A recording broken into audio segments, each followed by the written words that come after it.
You're listening to Uproar, a podcast of the Akron Zoo that gives listeners a behind-the-scenes look at the zoo, our amazing animals, and the dedicated people who work here. With your Uproar hosts, Zach Berkey, Randy Thomas, Sam James, and Elena Bell. So sit back, relax, and enjoy Uproar. Welcome to today's episode of Uproar. We have our fearless leader in the house, the president and CEO of the Akron Zoo, Doug Piekarz.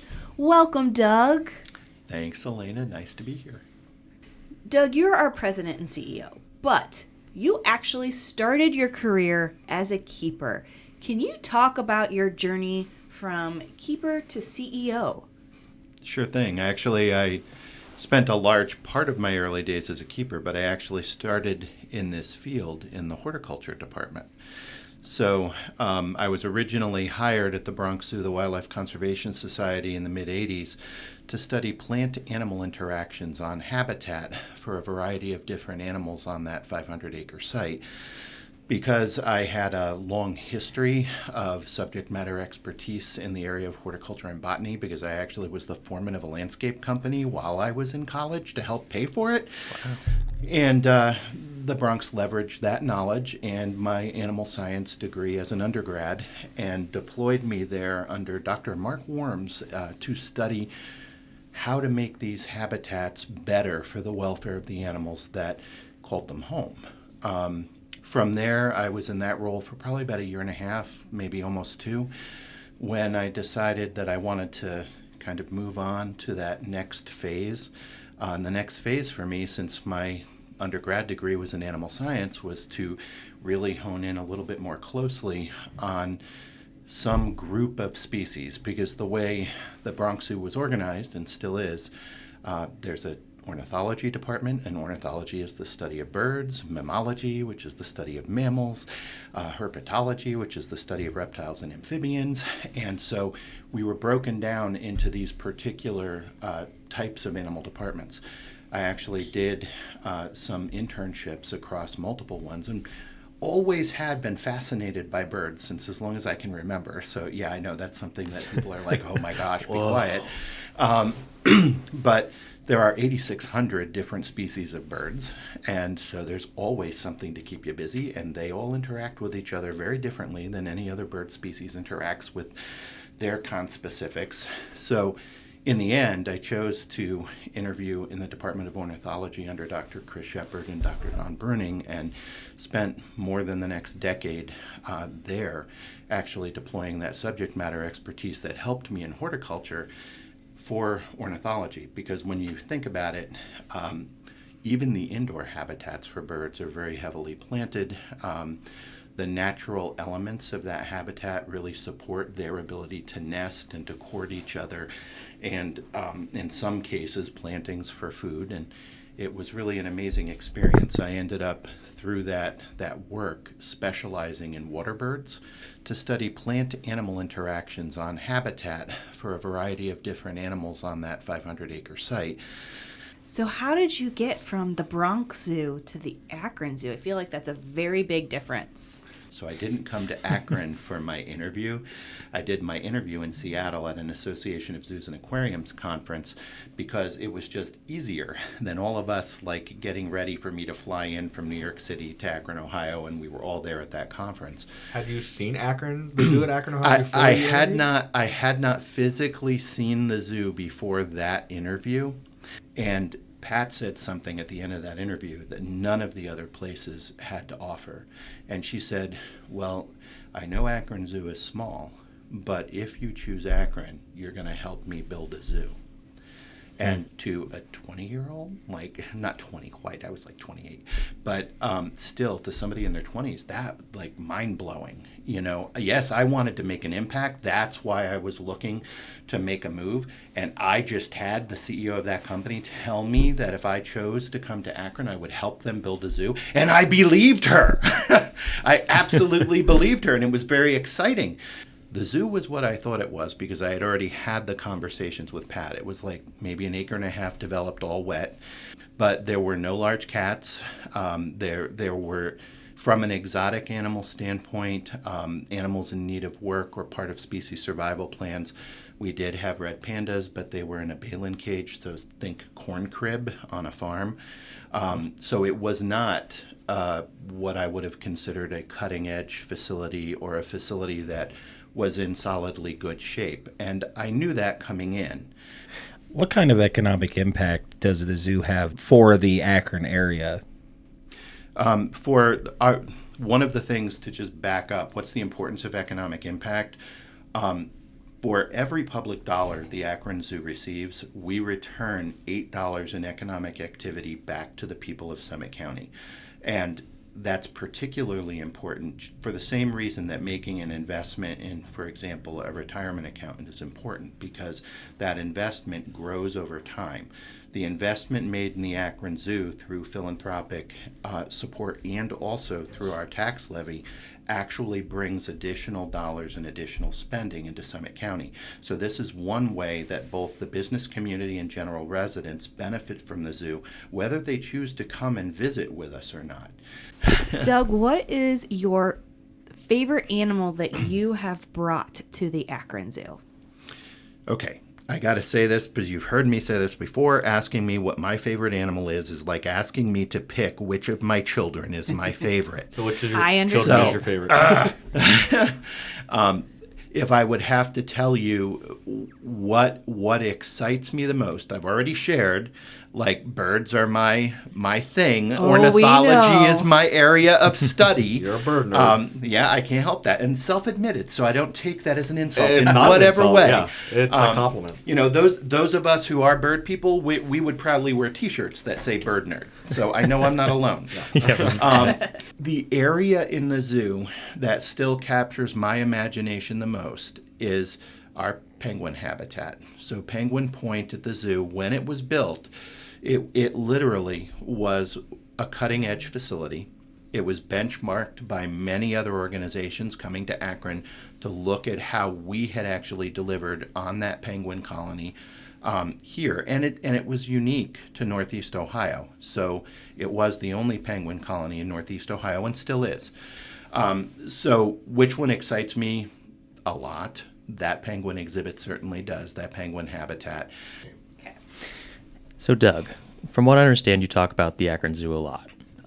You talk. Yeah, I've heard you're a fan. But I wanted to know if you had some kind of experience speaking to a guest or someone in the greater Summit County area about the Akron Zoo. If there was like a memory that really stuck out, that was kind of a funny interaction, or something that just comes to mind. Well, I'll tell you the first thing that comes to my mind. It isn't funny, but it's heartwarming. And the Akron Zoo does an awful lot of work with the community in partnership with other organizations and trying to bring the zoo to people in as much as we want people to come to the zoo. And, you know, we do a program with Akron Children's Hospital every year, and that program brings in, and the hospital identifies who's coming, so we never necessarily know who's going to be coming in the door. But it primarily focuses on the families of chronically ill children. We really just turn out the red carpet that night for Dream Night. And we want every single one of those kids to be the star of that experience that night. And we want them to truly feel what it means to be a child who's uplifted, a child whose daytime cares don't apply right now. And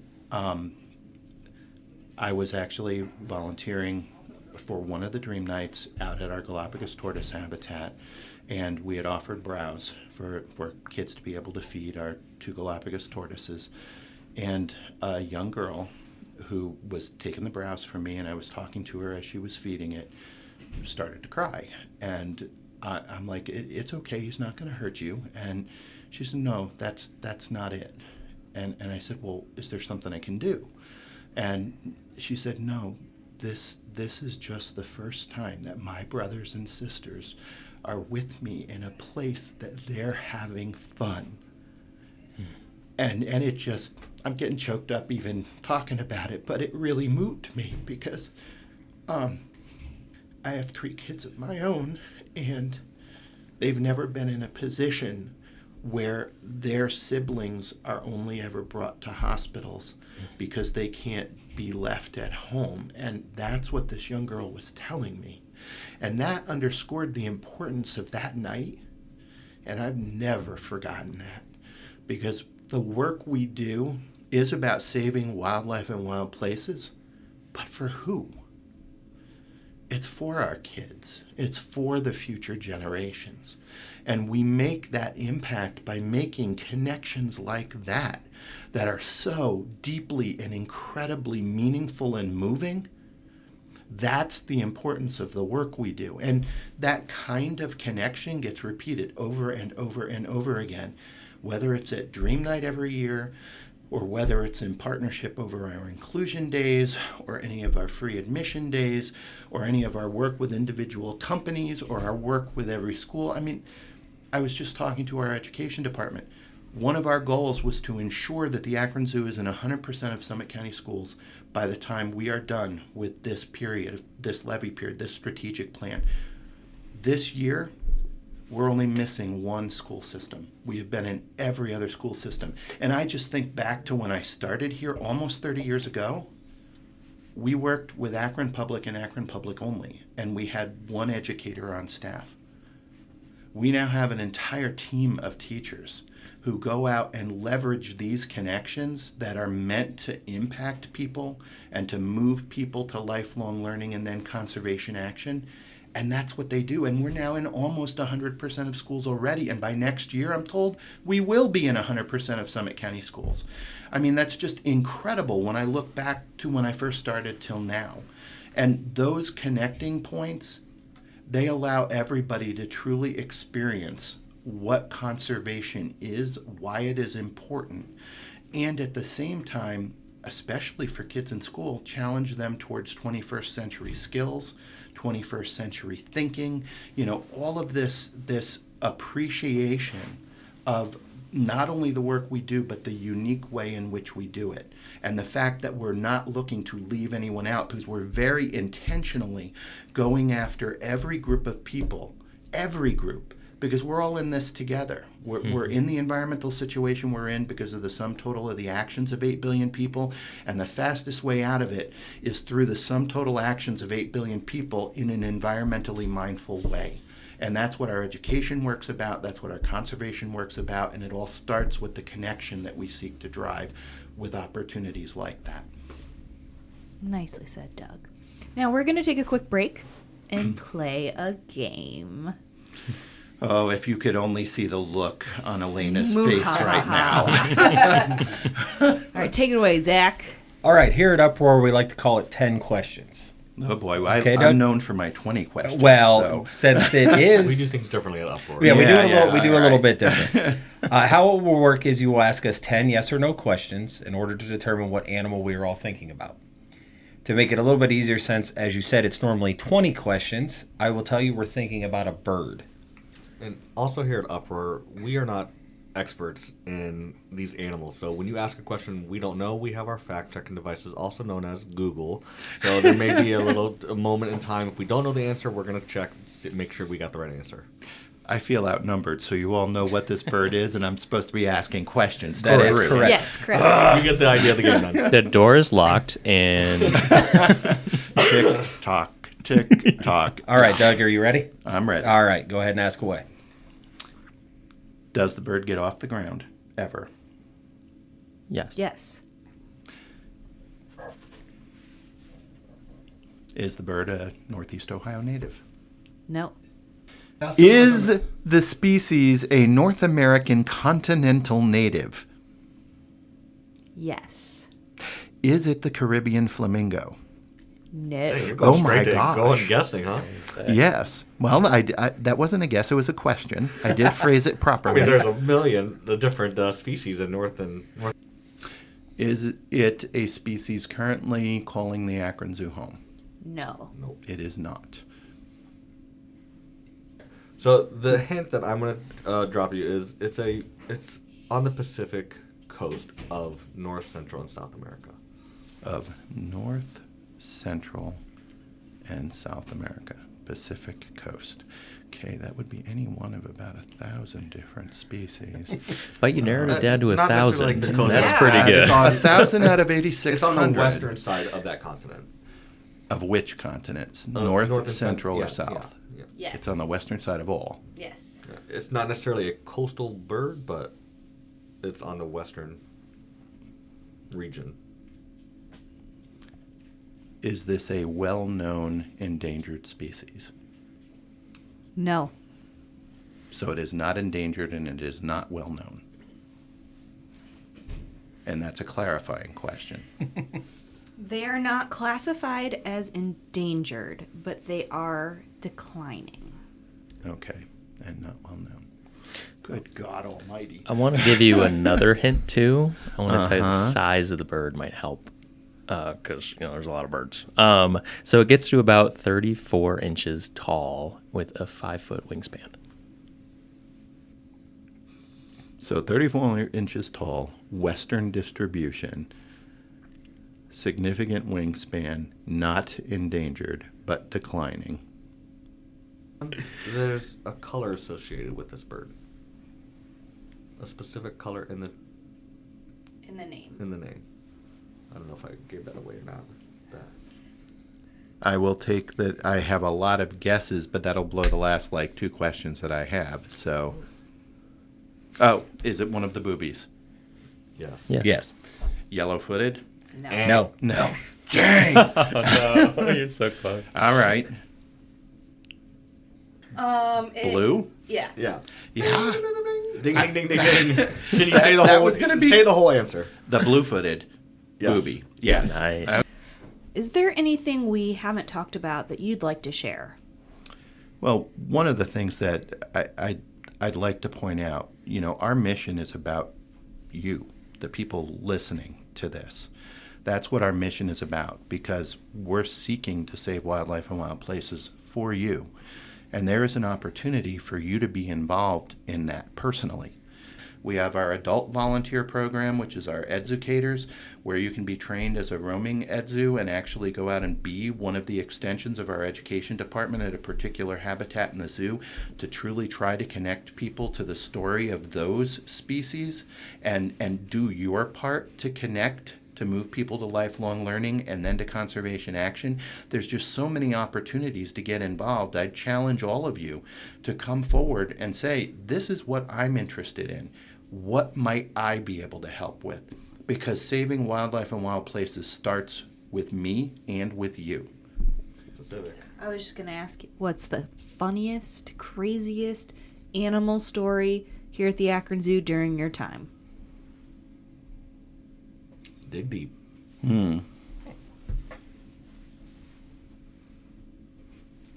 Funniest, craziest animal story at the Akron Zoo over time that's safe to put on a podcast.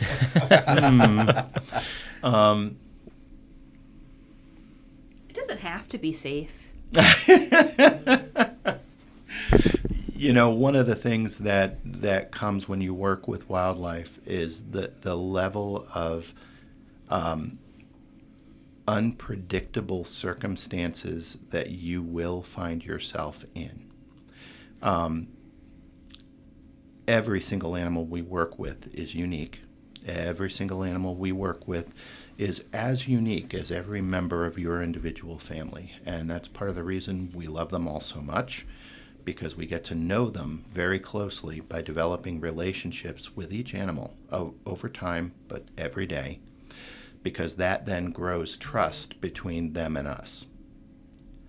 Except for when you're in a situation where suddenly you need to move quickly because, say you have an earthquake, not that one ever happens here in Northeast Ohio, and let's say your condor habitat glass shatters, and you then have to go out before you have another tremor that might actually cause the safety glass perhaps to leave the window, and now you have to quickly evacuate 2 condors from their habitat space.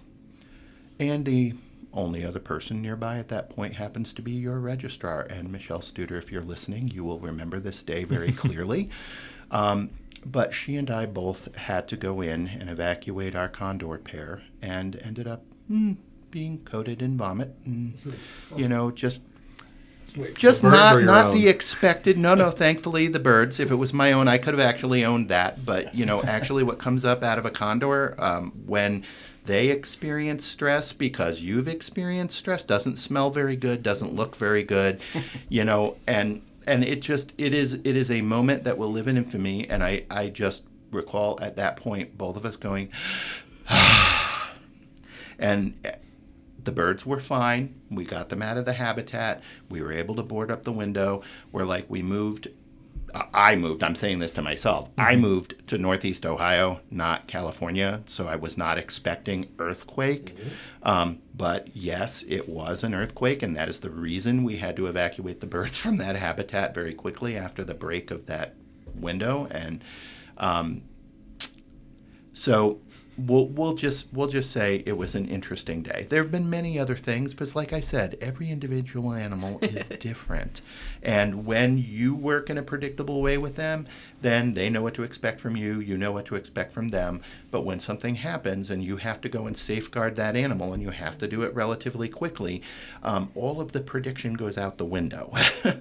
Now, when you talk about the condors, are you specifically speaking about our current condor pair, Grok and Carlotta? Yes, I am. Because they have been here for A quite a long while. time. Yep, they actually came here from the Buffalo Zoo a very long time ago, and they themselves are an amazing story, because when that female got here, she was still having issues relative to West Nile virus infection, and there was a long period of time where the neurosis had to wear off, and we had eggs from them regularly, but had never produced anything that was fertile, and we believed it was because of the West Nile infection. And not that long ago, they had their first little one on the ground, which is awesome. And it's a great string of stories and success. Sometimes getting over an illness takes you 25 years. Well, and Grok and Carlotta have such an interesting personality that I'm just picturing you trying to help them out after an earthquake and having it not go well. Yeah. So, well, Doug, thank you so much for joining us here at Uproar. It's been really interesting talking about your background and the history of the Akron Zoo. So thank you so much for joining us. Thanks My so much, pleasure. Doug. Thank you. guys. Thanks, Doug. Uproar is a production of the Akron Zoo, produced by Vince Jeffries, scheduling and recording by Zach Berkey, sound mixing and editing by Caleb Morgan, researchers Zach Berkey, Randy Thomas, Elena Bell, and Sam James. Uproar is a weekly podcast with new episodes every Thursday. For more information on the Akron Zoo, visit akronzoo.org. For more information on Uproar, visit akronzoo.org/uproar.